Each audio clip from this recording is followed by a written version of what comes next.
રાજ્ય સરકાર દ્વારા દર વર્ષની જેમ આ વર્ષે પણ તહેવાર નિમિત્તે પક્ષીઓ જે પણ તહેવાર દરમિયાન જે પતંગ ઉડાડે એ દરમિયાન ઘાયલ થાય છે એની સારવાર માટે કરુણા અભિયાનનું આયોજન કરવામાં આવેલ છે.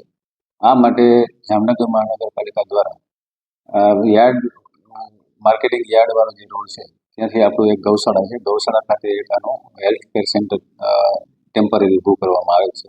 આથી દરેક જનતાને જાણ કરવામાં આવે છે કે આવો કોઈ બનાવ બને પક્ષીઓ પતંગ ચગાવતી વખતે કે કંઈ ઘાયલ થાય તેની સારવાર માટે આ અમારા સેન્ટર જે ઊભું કરેલું છે એનો લાભ લે.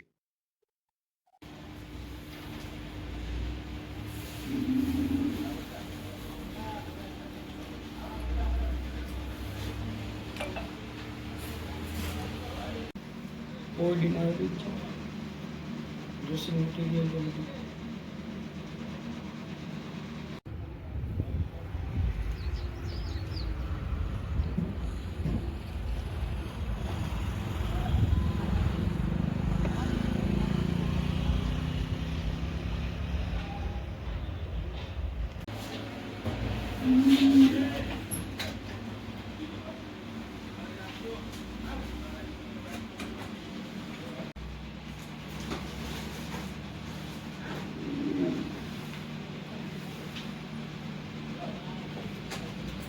ટેમ્પરેચર લેવા માટેનું બધું ભેગું જ છે એમાં. અને ટૂંકમાં આમાં એને કીટ બનાવેલી છે આખી અલગથી.